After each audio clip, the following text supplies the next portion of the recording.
I got third place in my first data science hackathon without doing any preparation. So I just want to share with you my experience and what I learned so that you can win your next hackathon or whatever competition you're doing. This video is broken down into 3 parts. First, I'm gonna talk about the technical skills. Second, I'm gonna talk about soft skills. And last but not least, I'm gonna go over the challenges and the mistakes I've made during the process so that you don't make the same mistakes as me. And before I get started, I want to give a shout out to DubsTech. DubsTech is a student-led organization at the University of Washington, and they help students grow their technical skills by providing workshops, and they also host competitions like the one that I participated in. Even if you're not a UW student, you can still use the resources that they have. They got a whole YouTube channel that contains a bunch of different workshops where you can, pick a video, see which video seems the most interesting to you, and maybe you can learn a new skill from that. Their videos literally taught me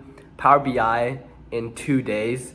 I didn't really have that much experience going into the hackathon with Power BI, but I was watching one of their workshops during the hackathon, and I was able to make a pretty decent interactive dashboard that I'm gonna be showing with you guys later in this video. All right, now that I mentioned Power BI, I want to go over the technical skills that were involved in this hackathon. The 4 main ones that I used were Excel, Python, Power BI, and Tableau. In the hackathon, our team was presented with a data set and a situation, and we had to answer the questions based on the situation. In the end, we were required to create a whole complete presentation that answered all the questions that were given. So the first thing that we did was to explore the data and clean the data.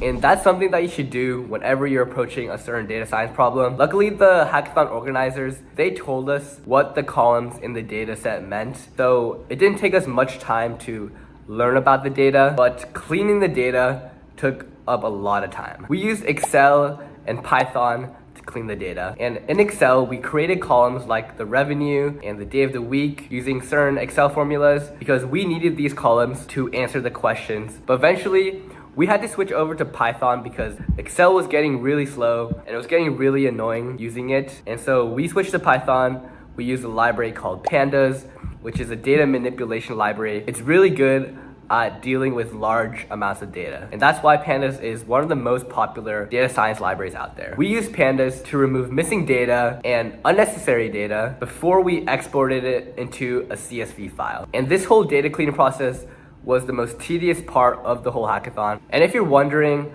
what tools do I need to learn to get good at data cleaning, then I would say use Excel and Python.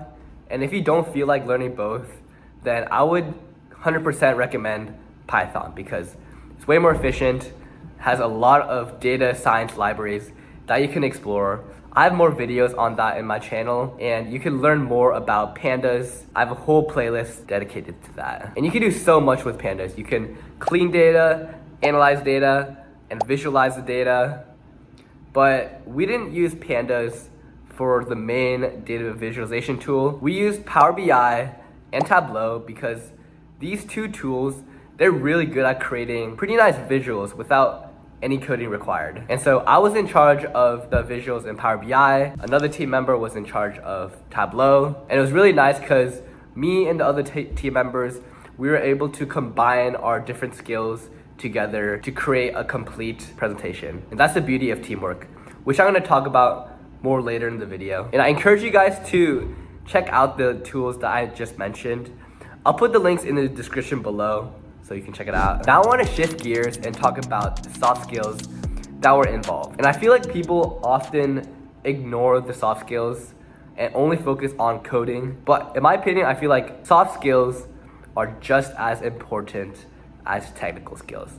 You have to be able to talk to other people. I never really had the experience of working in a team. And so this hackathon was a really eye-opening process for me because I had to work with 4 other people that I never met before, and it was in a time crunch of only 2 days. There was a lot of divide and conquer, and I guess that goes for any other group project that you do. You're always going to have to divide up the work based on who's good at doing what certain task. And so for me, I was in charge of data analysis and data visualization. The others on my team, They also did data visualization, and I think one of them, if I remember, they did machine learning, and then we all contributed to the Canva presentation. From this hackathon, I realized that, you know, listening and having an open mind is super important, because you have to be able to listen to other people's ideas, and you don't want to be that rude guy that just, you know, when someone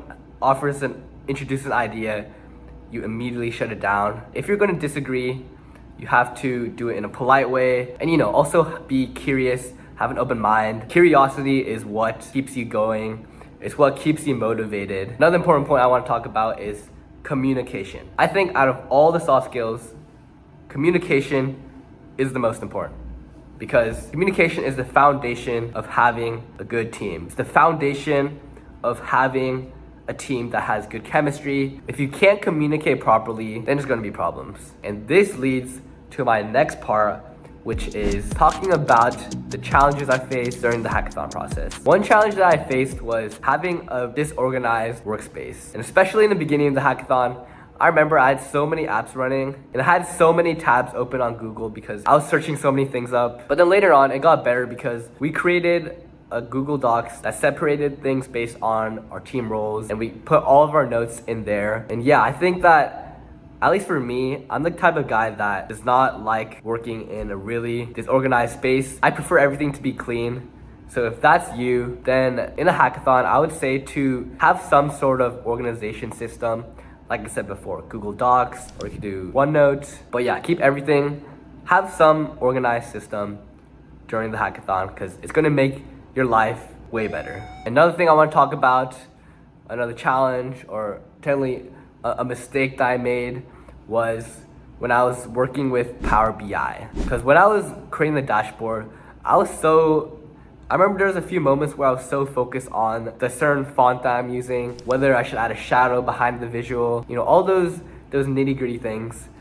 And I was so focused on those small details that I forgot. Like I took a step back and I was like, wait, what am I even creating? Like I forgot why I was even creating that visual in the first place. And so I just want to remind you guys to, you know, there's gonna be, in like a hackathon or whatever project you're doing, there's gonna be times where you're so focused on the small details that you forget about what you're actually doing in the big picture. And so I feel like it's good you should have before you dive too deep into the small details, just take a step back, take a deep breath, and think about what you're trying to achieve. Don't do what I did, where I was just focusing on the font that I was using, or whatever. I don't even remember, but it was really small details that didn't matter. All right, that's it for this video. Hopefully you found it helpful. I know it was kind of a long one, and we're running out of time. So before we leave, I encourage you to check out some of these videos that are gonna appear on the screen. I'm also curious about what stories you have from the hackathons that you've done. So let me know in the comments below what stories you have, what projects you made, and yeah, I'm looking forward to seeing them. And yeah, that's all I gotta say. Have a great rest of your day.